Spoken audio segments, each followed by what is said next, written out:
Le cours suivant concerne les propriétés et valeurs CSS. Les objectifs.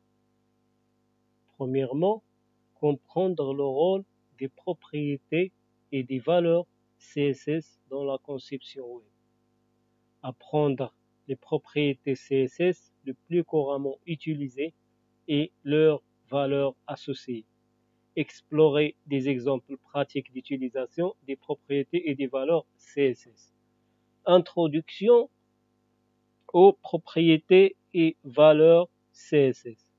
L'importance des propriétés et valeurs CSS. Les propriétés et valeurs CSS déterminent l'apparence visuelle des éléments d'une page web.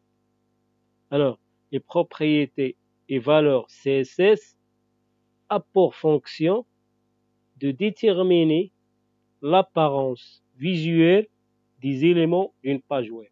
Comprendre les différentes propriétés et leurs valeurs associées est essentiel pour styliser efficacement votre page web.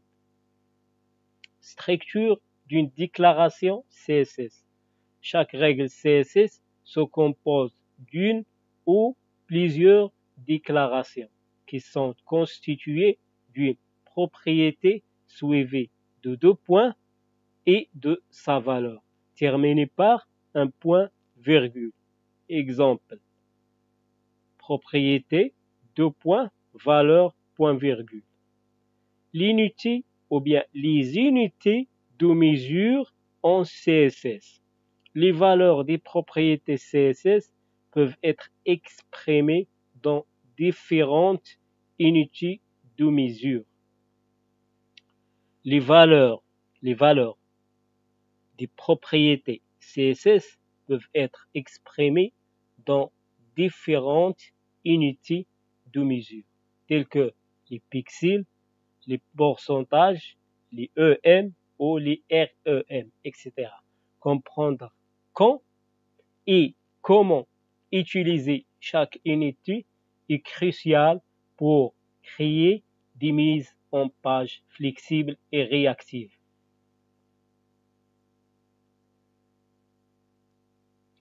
Alors, on va citer les principales propriétés et valeurs CSS. Les propriétés de texte, alors, color, c'est définir la couleur d'un texte ou du texte. Font family, définit la famille de police du texte. Font size, définit la taille de police du texte. Font white, définit l'épaisseur de la police. Est-ce qu'il est gras ou bien normal? Text align, c'est définit l'alignement horizontal,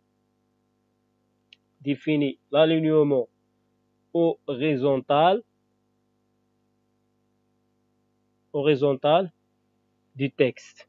L'alignement horizontal du texte. Les propriétés de fond. Background color définit la couleur de fond d'un élément.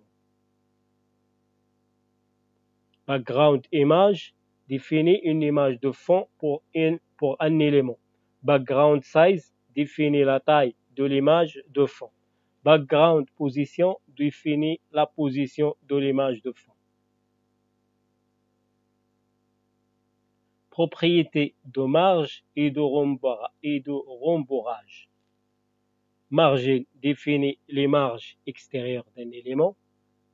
Padding définit les rembourrages intérieurs d'un élément. Alors, margin ou bien la marge, c'est les marges, c'est l'espace à gauche ou à droite du décalage de votre élément.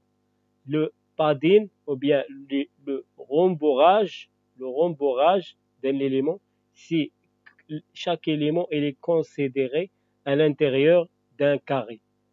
Les distances entre votre élément et le carré à l'intérieur. Les distances à l'intérieur, c'est le padding.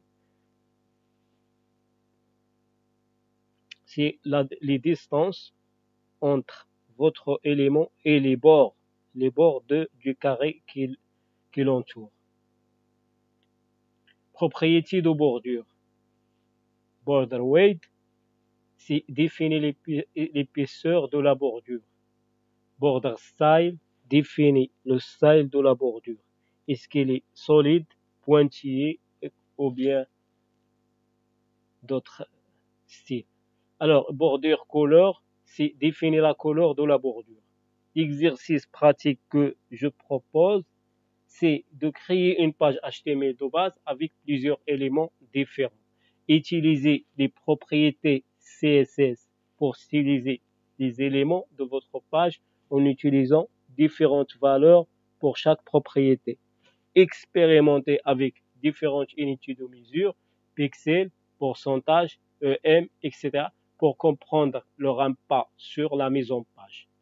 À la fin de ce cours, vous devez avoir une compréhension approfondie des propriétés et valeurs CSS les plus couramment utilisées. Continuez à explorer et à pratiquer. Alors, la pratique, c'est essentiel et il va vous faire comprendre comment fonctionnent les propriétés et les valeurs en CSS d'une manière approfondie et plus large. Et pour aussi maîtriser pleinement l'art du stylisme des pages web avec CSS.